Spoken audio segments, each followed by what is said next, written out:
हाय मेरे प्यारे साथियों, आप सबके लिए फिर से मैं 10th क्लास का क्वेश्चन जो बुक फिजिक्स का है, जो चैप्टर 1 और चैप्टर 2 का लेकर आए हैं। और इसके पहले वाले वीडियो में मैं क्वेश्चन बताया था और फिर मैं आगे भी क्वेश्चन बता रहा हूँ, ठीक है। और ये आपके परीक्षा के लिए है, क्योंकि 10th क्लास का एग्ज़ाम ना बहुत ही समीप आ चुका है और कम से कम समय में अच्छी तैयारी हो जाएगी इस क्वेश्चन के द्वारा, ठीक है। और जो क्वेश्चन के आंसर ना आए वो मुझे कमेंट्स करके बता सकता है, ठीक है। चलिए मैं स्टार्ट करता हूँ, ठीक है, ओके। अगला क्वेश्चन है 23 नंबर, यानी प्रधान फोकस और फोकस में क्या अंतर है। प्रधान फोकस और फोकस में क्या अंतर है। 24 नंबर, जब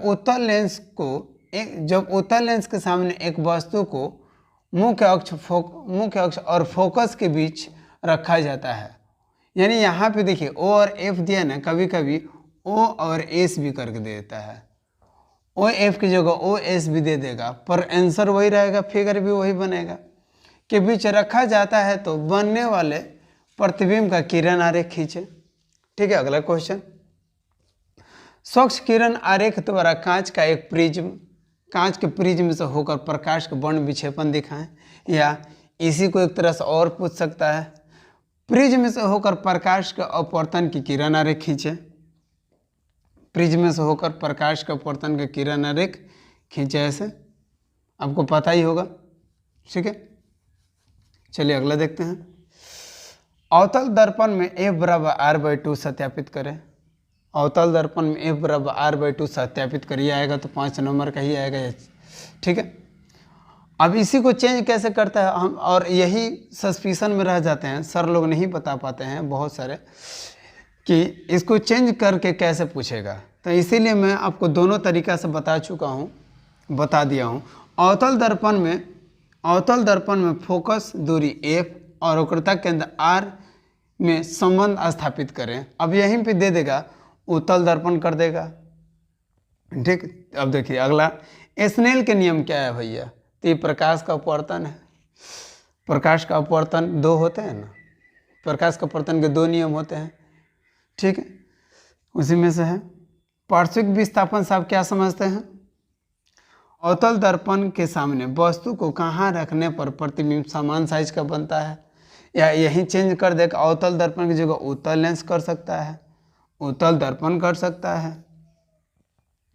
अगला क्वेश्चन, किसी उत्तल लेंस द्वारा वस्तु का आभासी एवं आर्थिक प्रतिबिंब बनाने हेतु वस्तु की स्थिति कहाँ होनी चाहिए। यानी अगर उत्तल दर्पण हो या अवतल दर्पण हो, उत्तल दर्पण में ही वस्तु की आभासी और वास्तविक प्रतिबिंब बनाने के लिए वस्तु की किरण आरेख कहाँ खींचनी चाहिए, यानी कहाँ होनी चाहिए, ठीक है।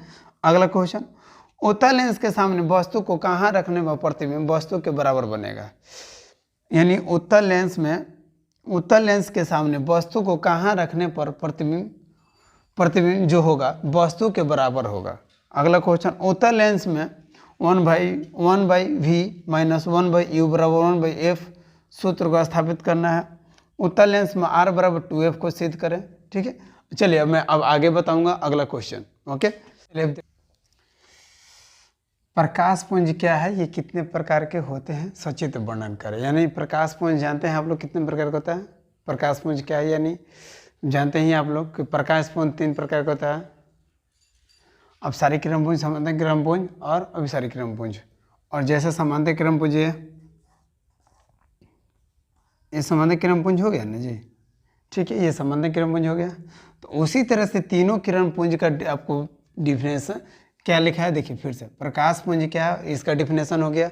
ये कितने प्रकार का होता है ये लिख दीजिएगा। अपसारी किरण पुंज लिखिएगा, अपसारी किरण पुंज लिखिएगा। तो अपसारी किरण पुंज लिख के उसका फिगर बना देना है, ठीक है। आगे की तरफ उसी तरह से मैं तीनों का आवर्धन क्या है वर्णन करें। आवर्धन क्या है, गोलीय दर्पण का मुख्य फोकस को परिभाषित करें। गोलीय दर्पण का मुख्य फोकस को परिभाषित करें। फिर अगला क्वेश्चन, किसी अवतल दर्पण के सामने उसके ध्रुव और फोकस के बीच वस्तु रखने पर उससे बने प्रतिबिंब का केवल किरण आरेख खींचे। यानी बोल के रहा है गोलीय दर्पण, यानी अवतल दर्पण है क्या है जी, अवतल दर्पण की बात हो रही है। तो ये अवतल दर्पण हो गया। और ये जानते हैं ध्रुव होता है और ये फोकस होता है और ये क्या होता है, केंद्र होता है, वक्रता केंद्र जिसे बोलते हैं। तो बोल रहा है किसी अवतल दर्पण के सामने ध्रुव और फोकस, ध्रुव और फोकस के बीच वस्तु को रखने पर, ध्रुव और फोकस के बीच यानी इन दोनों के बीच आपको वस्तु को रख देना है। ये ध्रुव हो गया और फोकस हो गया, और इन दोनों के बीच में वस्तु को रखने पर उससे बने प्रतिबिंब का केवल किरण आरेख खींचे। क्लियर। अगला क्वेश्चन देखते हैं हम लोग। सरल सूक्ष्मदर्शी से बनने वाले प्रतिबिंब का आरेख खींचे। सरल सूक्ष्मदर्शी से बनने वाले प्रतिबिंब का आरेख खींचे। अगला क्वेश्चन, अवतल दर्पण के वक्रता केंद्र। अब देखिए फिर से वही बोल दिया, अवतल दर्पण ही बोल दिया।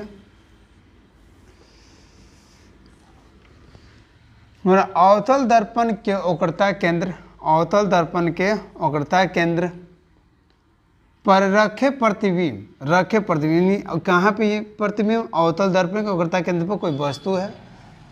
बिंब के प्रतिबिंब के लिए एक किरण आरेख खींचे और उस प्रतिबिंब के यानी प्रतिबिंब का छाया जो हम लोग की, अब देखिए हम जब अपने शीशा में देखते हैं फेस, और वो शीशा में जब हमारा फेस दिखाई देता है वो छाया ही ना, शैडो समझ लीजिए, शैडो। तो प्रतिबिंब की प्राकृतिक आकार एवं स्थान भी लिखना है आपको। अब उससे बिंब के प्रतिबिंब यानी बिंब के प्रतिबिंब क्या है, बिंब के प्रतिबिंब के लिए एक किरण आरेख खींचे और उस प्रतिबिंब की प्रकृति और आकृति, यहाँ आप कोई भी प्रतिबिंब खींच सकते हैं। ये तो नहीं यहाँ पर बोला ना कि अवतल बोला है कि उत्तल बोला, कुछ नहीं। आपको जो समझ में आए, या उत्तल समझ में या अवतल समझ में, उत्तल लेंस बोले अवतल लेंस बोलो, कोई भी यहाँ पे कोई भी आप फिगर बना सकते हैं। प्रिज्म क्या है ये सब जानते हैं। कांच के प्रिज्म द्वारा एक वर्ण प्रकाश के अपवर्तन का किरण आरेख खींचे। ठीक है, इसी तरह का क्वेश्चन हर एक सब्जेक्ट का देखने के लिए या पाने के लिए मेरे चैनल को लाइक और सब्सक्राइब करें और कमेंट्स भी करें कि मैं फिर अगले चैप्टर का मैं वीडियो। Thank you everyone.